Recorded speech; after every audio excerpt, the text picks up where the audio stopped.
Hey hoes, what's up? Welcome to Are You Gonna Let Me Talk? I post my episodes every Friday at 6 p.m. on Spotify and Apple, and you can find more information on themudmag.com. So, we are back for the tea. This is what we're really all here for. And so, welcome to episode 2. In this episode, I really want to talk about self-worth. So I feel like the importance of self-worth is really overlooked, and I'm guilty of that. I never really took the time or the energy to really sit back and think to myself, are you really okay? And are you treating yourself the way you deserve to be treated?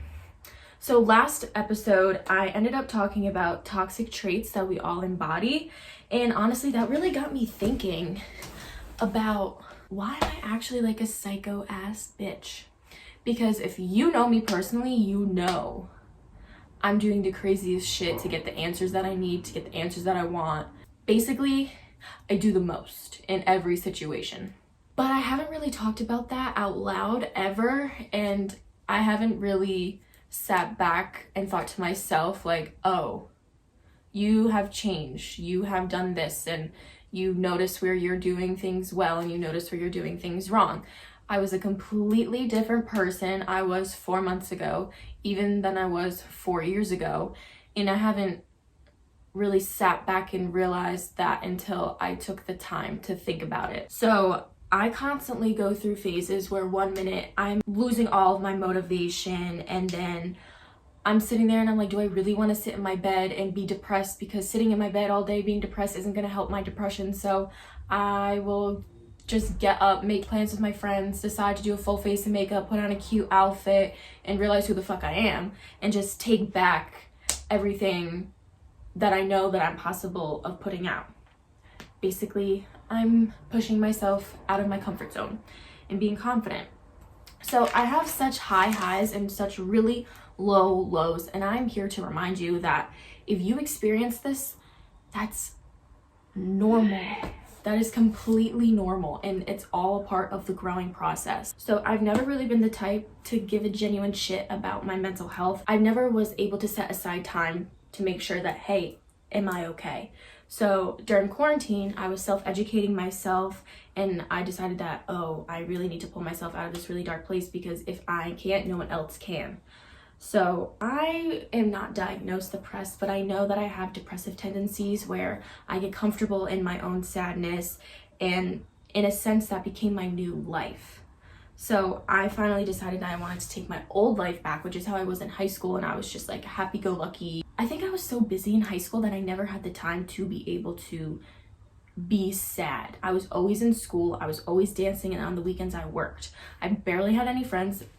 Not that that's supposed to be sad, but I didn't have time to have issues to make myself be sad. So with that being said, I needed to figure out why I was feeling like this and what my triggers were. So during quarantine, I was alone.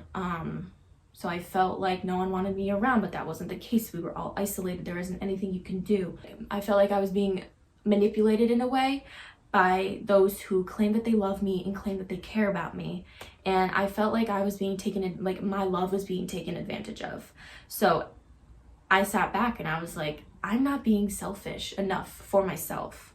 So I've gotten so used to this life of pleasing everyone around me, my family, my friends, boys, that I kind of forgot who I was. So I asked myself, why? Why am I allowing people to have control of my life to the point where I don't have any control over my own thoughts? So that's where I was like, okay, you want to make yourself happy, but you still enjoy making other people happy, because I'm the type of person where if I can make my loved ones happy, I get genuine happiness from seeing that they are happy. But in the process of making everyone else happy, I was putting myself last. And that's where I realized that I was wrong. I felt like I lost myself in a sense. And I'm talking to you guys because I felt like I had no one to turn to. So I felt like I was on this like spiritual journey in a way by myself, and it would have been helpful to like have a mentor or to have someone to talk to or to vent to other than myself, or other than the people I was talking to that were in a way causing the problems for me. Because I'm the type of person where if I have an issue with you now, this is me now. If I have an issue with you, I will confront you about it. But old me, I would suppress it. So I was used to suppressing all of my emotions, which is what I started doing during quarantine, and that isn't fair to myself, my mental health, or my friends either, because I would pull away. So I'm here because I want you guys to be able to talk to me about these things and be like that older sister that you never had but low-key always wanted. So anyways, I have my handy dandy notebook, and I would like to talk about some rules that I live by, almost like they're my Bible. And let me tell you, I haven't been living by these rules my entire life. I just recently started doing these things because I recently started taking more time for myself and being selfish. So that being said, Mom, I'm very sorry. Dad, please cover your ears. But a lot of my emotions was coming from relationships. My family, please cover your ears. If he isn't fucking you to sleep, baby girl, he's not for you. If he isn't treating you like the fucking queen that you are, he's not the one. Also, if you have to beg for any type of his time, he's just not it. He's simply not it. If they wouldn't do it for you, you shouldn't do it for them. And let me tell you, this last one is hard for me to grasp onto because my love language is acts of kindness. So if I want to express to you that I love you, I'm not gonna tell you I'm not a touchy person. It's me doing acts of kindness for you out of my own genuine heart. And mind you, I'll do favors for friends, but when I'm with a boy, I want to baby him. I want him to make sure he has everything he needs. I want to make sure he's mentally, physically happy. So I will go above and beyond. And then in a way of doing that, I lost myself, and because I wasn't making sure that I was okay. I wasn't making sure that I was happy. I wasn't making sure that I was physically, mentally, and emotionally okay, because I got tied up with my happiness coming from somebody else. So, all right, bitch, I'm gonna keep it real. I know damn well I am not the only one, but please, please, please, I'm begging you, don't be that bitch that caters to a man. Because if he allows you to even cater to him and he manipulates you into thinking that you have to do all of these things to stay in the relationship, he is not a man. He is a little ass boy who still gets bottle fed by his mommy. And now that mommy isn't here at school, he relies on you to make sure he gets his formula at the same time every morning, evening, and night. So let's think about this. This boy is your whole entire world, and this boy has a whole other world other than you. He claims he loves you, right? You're wifey material. So you cater to him, and then he cheats on you. Now what? You stay, right? Because you think he's gonna change. No, he's not. Once a cheater, always a cheater. Remember that? Note it. Write out on a sticky note. Stick to the back. Ow. Stick it to the back of your head, because that's never gonna change. They could sit here and tell you time and time and time again that they are gonna change. They are never gonna change. A man is only gonna change when he's ready to change. A woman can never change a man. My ladies, you have to be careful. If you are trying to change a man, you need to let him change in a way that he wants to change and when he's ready to change. Because if you force him to change for you, he's gonna resent you, and then your relationship is just never, ever gonna work out. So fine. He cheats on you and you decide to take him back, right? We stay because we know nothing better, and he's gonna change. That's a red flag. And I know our favorite color is red, but you need to abort mission and get the fuck out, because you're gonna keep going in this relationship. You're gonna create a new life, and you guys are gonna go on this really long journey of being happy together, and then he's gonna fuck up again. And then what are you gonna do? Take him back because that's all you know? No, you're just doing this cycle over and over and over again in hopes for something new to change, but nothing is gonna happen that already didn't happen. So how many times are you gonna be a doormat that he's just gonna keep walking all over and wiping his feet on because he knows that you're gonna be there no matter what? You're his ride or die. Bitch, be your own ride or die. I see this on Twitter all the time. I see these tweets, you really only have yourself. Well, you know what, bitch? You really only do have yourself. You can only trust yourself. You know you're gonna get yourself from point A to point B. You're not gonna be successful because you're the only one who can get yourself from nothing to something. You're the only person. Not even mom, not dad, not your sister, not your grandma, not your grandfather, not your boyfriend, not your uncle, nobody. Just yourself. So back to him. He keeps cheating on girls, right? So back to the boyfriend. He keeps cheating on girls. What do? You keep taking him back. But when is enough enough? He's out there fucking other bitches and you're self-imploding because you know nothing better and you have nothing else, so you made him the center of your life. So now he is the center of your world, which means the center of your world is your happiness. I know it seems like I'm going off in a tangent, but basically what I'm trying to say is that you need to have the willpower to walk away. Because if you don't have the willpower to walk away, then you never will. And it's just going to be this never-ending cycle, and you're just going to just felt like you're being walked all over. You're going to feel like you're going to be stabbed in the back, and you're going to feel like, how can someone who loves me so much do this to me?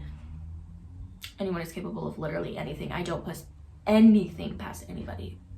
Basically, what I really want to say is that boyfriends should be an addition to your life and not a replacement.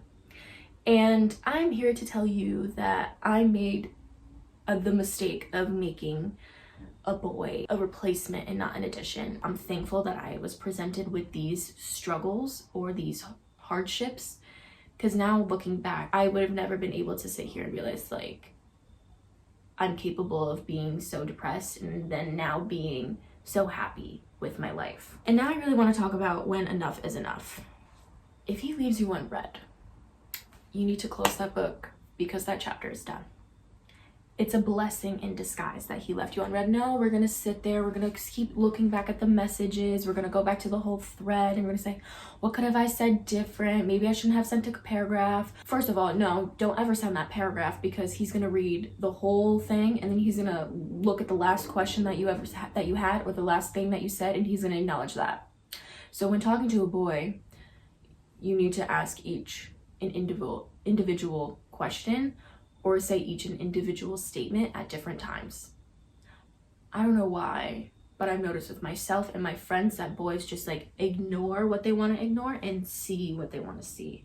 Well, bitch, I want you to see the whole picture. Basically what I'm saying is that the point is loud and fucking clear. If he isn't answering you, or at least communicating to you that he's busy, or that his time is occupied, or that he's at work, or he's in class, or he's doing A, B, C, D, taking a nap, I don't care what you're doing, but if he isn't communicating it, clearly his time and his priorities are focused on something else that is more important than you. And focusing on someone else that's more of a priority to him than you should make you realize that you need to make him less of a priority. Because I feel like a relationship should be 50-50. I feel like, yes, I know the saying, like sometimes in a relationship you're gonna have to give 40% and the other person's gonna have to take 60. But I feel like if you're in a genuine, true, healthy relationship, you shouldn't have to worry about like if your partner is sad and then you like need to help them not be sad, because sometimes that's like a day, week, or a month. Sometimes it's more, but if you genuinely know your person, then that shouldn't be a problem. But I think when you're beginning to have a relationship and you're starting a relationship with somebody new, you should set boundaries. You need to set boundaries, and you need to make sure that you guys are in this with the same intentions. And that's what I mean by 50-50. You need to have the same intentions, because if you go into a relationship like me thinking that you're gonna be in a committed relationship and then somebody else is just not ready to be in a committed relationship, that's where you're gonna have a lot of interference with each other, and then you're gonna have a lot of fights, and then it's just going back and forth, and it's just you want to make it work but it doesn't work, and then sometimes things are just meant to be, and if they're meant to be, then so be it. So if you're not sure if he's into you, or he feels like, or you feel like he's not putting that much energy into you, he's just not. If you have to second guess one thing about a boy, regarding a boy, he's just not into you. Because I'm telling you right now, I have a dad and I have a brother.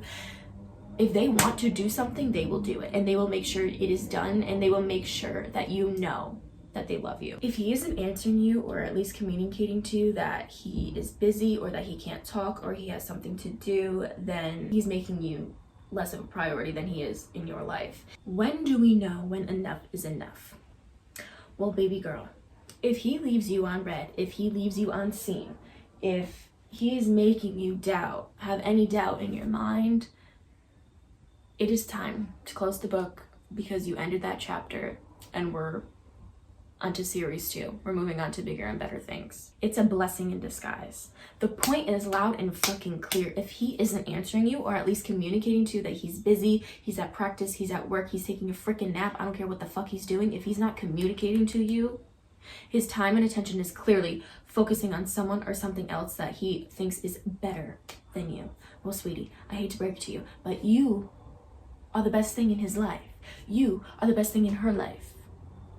Nothing is better than what you have to offer. And if he or she can't realize that, then girl, it's time to wrap it up and throw it in the trash, because he is trash. Take him home. Take her home. If they're not treating you correctly, if they can't come correctly, put them in the trash and take them out and never see them again. They're going to the dump. They're going to get crushed because they're not crushing your heart.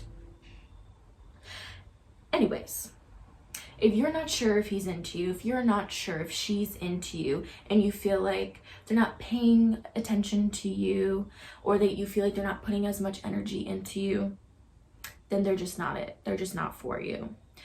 They don't want you. So if you needed to have this as your sign and you needed to hear this, girl, this is your sign. Boy, this is your sign. You need to begin to fall in love with yourself. And we can go on this journey together, because I began to start loving myself when I started setting boundaries, which is what you need to do way in the relationship, way before it gets to this point. You need to set boundaries. You need to put yourself first. You need to start saying no, and you need to be selfish. It's okay to be selfish. You want to stay inside because you want to do face masks and watch Netflix and do your nails? Do it. Do it. I promise you, if you do it, you take time for yourself, you take time out of your busy ass schedule, you take time, you take a break from doing your homework, and you do something that you know you enjoy. If that means eating a bag of fucking Doritos, if that means going for a walk, if that means going to Starbucks, do it. You're gonna start falling in love with yourself again, because you're prioritizing yourself. And here's this little fun thing I like to remind myself every day, is that I'm a hoe. No, not in the way that you think is a hoe. You need to make sure you're a hoe every single day. And by hoe, I mean happiness over everything. Be a hoe. And that's how it should be every single fucking day. You need to stop worrying about the people who are no longer in your life. They are gone for a fucking reason. We go through life. I think every single human being that we are presented with in our life is meant to be in our life for a reason, whether it's a good reason or a bad reason. If it's a bad reason, it's for a lesson. And if it's a good reason, it's to help you grow. And you need to stop stressing about the things that you can't control. Ready? Let's do it together. Let's take a deep breath. And we're gonna let it out. Great. Perfect. Do that every morning. Call yourself a hoe. Look in the mirror and be like this. Be like, bitch, you're a hoe. You're gonna be happy today. Happiness is over everything, and don't ever forget it. So I used to have I'm actually really insecure. I hold myself very well because I have confidence when I have makeup on, but something that I used to do during quarantine is I used to sit in the mirror with no makeup, and I would point out the little things that I liked about myself. And it doesn't need to be physical. Sometimes physical things help you realize that you are beautiful, but I think beauty comes from within. And I think that is very important. So I used to sit in the mirror and I used to be like, oh, your eyes are actually really pretty. So I would focus on my eyes being pretty for the week. And then now I'm in love with my eyes. Absolutely in love. Then I started looking at my nose and I was like, oh, you have a cute little button nose. So then I focused on my nose. So now I love my eyes and now I love my nose. And then I started looking at my eyebrows, and it was just these tiny little things that I did to help me fall in love with the appearance of myself, because I have kind of attributes on the inside that I also do love, but it was more the physical aspect that I wasn't loving. So I started taking time out of my day and focusing on those things that I do physically love about myself, and that helps me hold myself better, and it makes me feel like I can walk on fucking water for the rest of the fucking day. From now on forward, we are no longer allowing ourselves to exert any type of energy to anyone or anything that cannot reciprocate what we want, need, or anything in between. Trust me, I know this is a lot easier said than done. Take it from me. I was in a relationship for like a year maybe, and I thought it was something that it wasn't the whole entire time. So I became this person who was ready to have a boyfriend, ready to be in a relationship, because that stupid ass saying, love yourself before you love anybody else, is true. And that's why I lost myself in the process of learning to love somebody else, because I didn't love myself entirely. So I fell in love with that aspect of making him fall in love with me. Now, there's no bad blood between us, but it's just at this point where there were growing pains, and he was a growing pain. I needed to go through these things to realize that, wow, you really are the shit, and you really do love yourself. Now I can say, I could confidently sit here and say, like, yeah, I love myself. There's definitely things that I want to work on, but for the most part, I can confidently say that I love myself for the first time in 21 years of my entire life. I genuinely love myself. And I hate that saying, love yourself before you can love anyone else, but it will prevent you from having so many relationship problems, because you can be strong enough to have the willpower to say no to somebody. You can be strong enough to have the willpower to be like, I don't like the way you're treating me, and if they do you wrong, if you give them a chance and they do you wrong again, you can get up and walk away and be fine. And that's why I'm going on this journey of self-worth, because I didn't have any self-worth. I didn't have any self-esteem. I didn't have any of these things to kick myself in the ass and be like, bitch, you're better than this. So now I'm telling you, bitch, you're better than this. And I'm telling myself, bitch, you're better than this. And you better fucking remember that, bitch. Basically, what I'm trying to say here is that you need to prioritize yourself. And I know with our busy work schedules, with our busy school schedules, with our extracurriculars and all our friends, like the whole social life right now is so crazy, but I like to take time for myself, and whether that's literally being by yourself, or if that's staying with your friends and hanging out with your friends, like it's fall time, go pumpkin picking, go by yourself, take some pictures. I don't stop taking pictures of myself, because taking pictures makes me fall in love with myself. Do a face mask, eat that fucking bag of popcorn, eat the fucking Chinese food at 2 a.m. if that's really what you please, and go get a freaking caramel frap from McDonald's, because I did that literally last night and woke up with the worst stomachache. But you know what? I loved it at the time, so I love myself for allowing myself to do it. It's balance. Like, you can have a busy life, but you need to prioritize yourself in that busy life. There's this one saying that I saw actually on Visco. I was like scrolling through my Visco's feed, and it says, one day you'll be someone's best thing, but until then, be the best for yourself. And I swear to God, I'm gonna go on some like fathead website and get this printed out in a sticker so I can freaking plaster it everywhere, because that is genuinely true. Like I said earlier, I feel like everyone that you have in your life is meant to be there for a reason, whether it's a good reason or a bad reason. The good being helping you grow, and the bad being a lesson. You only really have yourself in this world, and you live with yourself every day of the week, every 365 days a year. You need to be the best version of yourself so you can get the best version of a partner. I just literally want to say that self-love will literally solve all your fucking problems, because I'm the definition of problem, and I'm beginning to love myself, and all my problems are suddenly starting to disappear. But I just wanted to thank you guys for tuning in on episode 2 on self-worth. I drop episodes every Friday at 6 p.m. So if you like what I have to say, and if you like me, and if you'd like to hear more, then you can hear Are You Gonna Let Me Talk on Apple or Spotify, and go to themudmag.com for more information. Bye, hoes. And we